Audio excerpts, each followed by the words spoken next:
Opinión de latino para latino.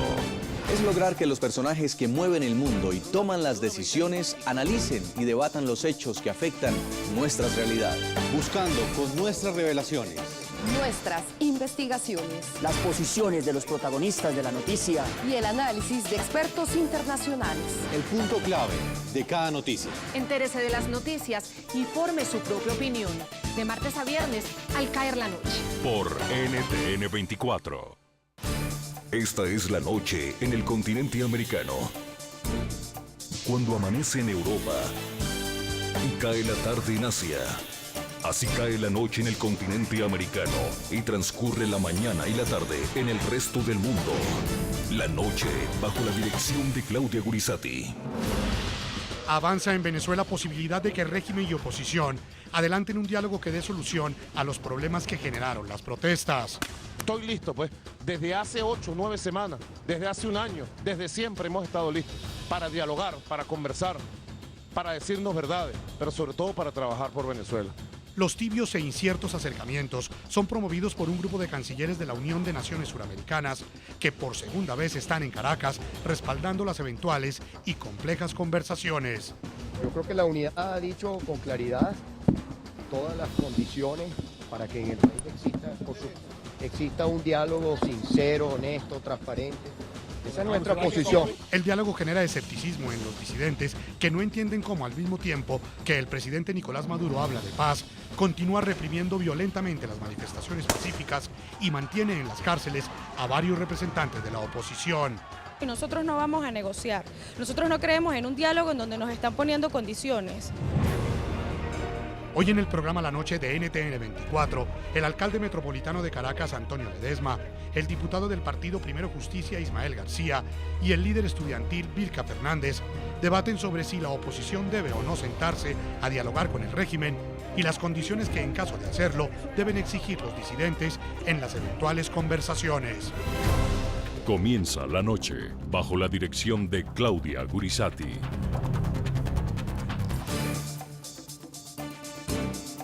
La noche, bajo la dirección de Claudia Gurizati, enciende las luces para que usted vea el punto clave de la noticia. Soy Jason Calderón, bienvenidos.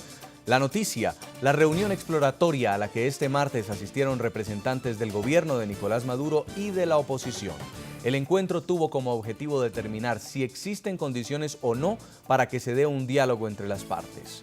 El punto clave, en medio de la represión de las protestas pacíficas, que ya completan más de 2 meses, 8 cancilleres de UNASUR regresaron a Caracas esta semana para impulsar y mediar para que delegados de los disidentes y del régimen logren una solución consensuada que ponga fin a la crisis política que sufre Venezuela. Que en las próximas horas se dé ya la reunión formal, que será pública y que los venezolanos podrán también compartir y ver, y allí nos estarán acompañando como testigos de buena fe 3 cancilleres de los que nos han acompañado. El canciller, vamos a comenzar por la dama, la cancillera María Ángela Holguín de Colombia, el canciller Ricardo Patiño y el canciller Figueiredo de Brasil. Vamos a estar allí, también muy probablemente nos acompañe el nuncio, ¿no?, representante del Vaticano.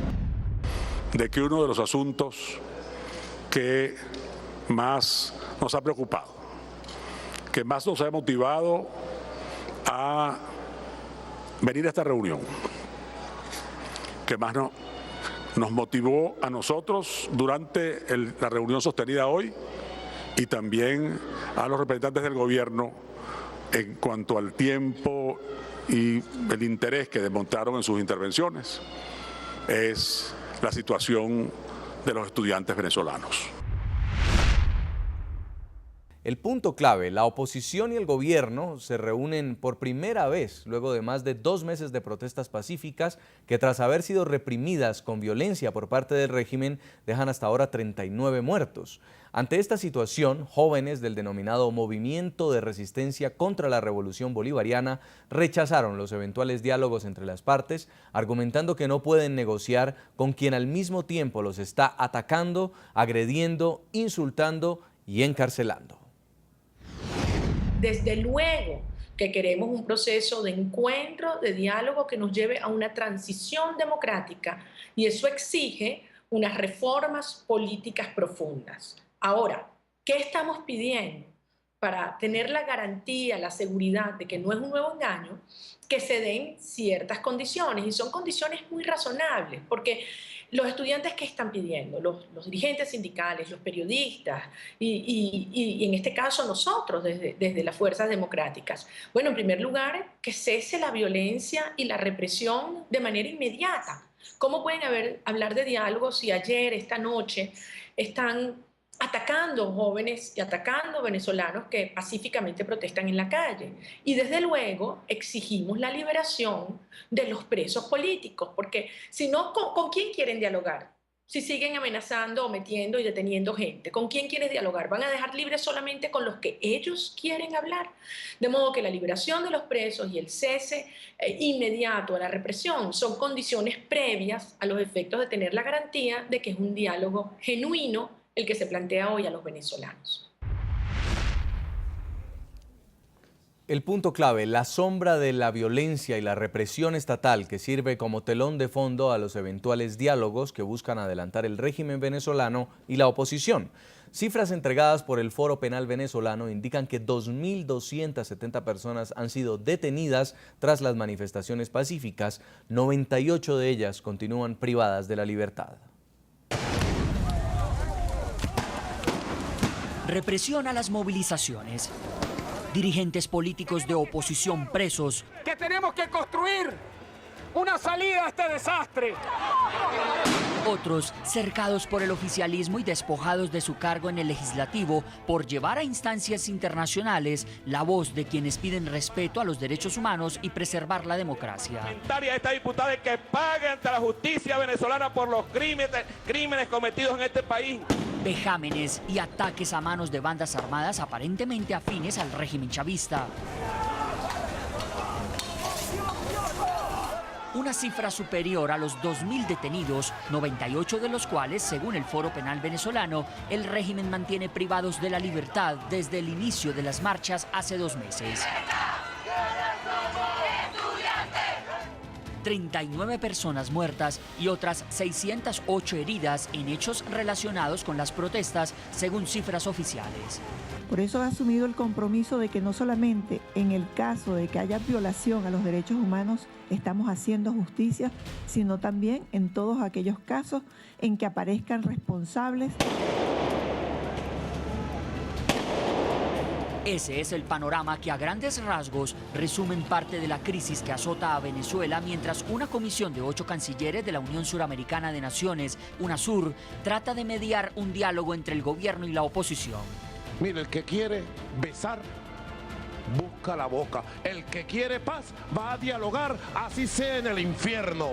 La desconfianza entre las partes es evidente antes del llamado al diálogo y en otras ocasiones, cuando lo ha reiterado, el presidente Nicolás Maduro sigue justificando el uso de la fuerza contra las protestas. Le voy a dar unas horas apenas a los chuki, a los asesinos que tienen tomada la Plaza Altamira y la Avenida Francisco de Miranda, y si no se retiran, voy a ir a liberar esos espacios con la fuerza pública. Las prevenciones de algunos sectores de oposición ante un posible diálogo tienen su fundamento en cuestionadas acciones y amenazas provenientes del régimen, entre ellas la de seguir enviando a la cárcel a sus detractores. Uno de ellos está preso, los demás irán uno por uno, llegando al mismo camino, a la misma celda. No tengo duda de eso. Yo voy a defender la democracia y la paz de este país como jefe de Estado. La incertidumbre frente a las condiciones de un posible diálogo en medio de la tensión que vive Venezuela coincide con las advertencias hechas por Amnistía Internacional en su más reciente informe sobre el país bolivariano. Amnistía Internacional ha recibido con preocupación informes sobre abusos a los derechos humanos presuntamente cometidos por grupos armados pro gobierno que con frecuencia habrían actuado contra los manifestantes sin que las fuerzas del orden intervinieran para salvaguardar el derecho a la vida e integridad física.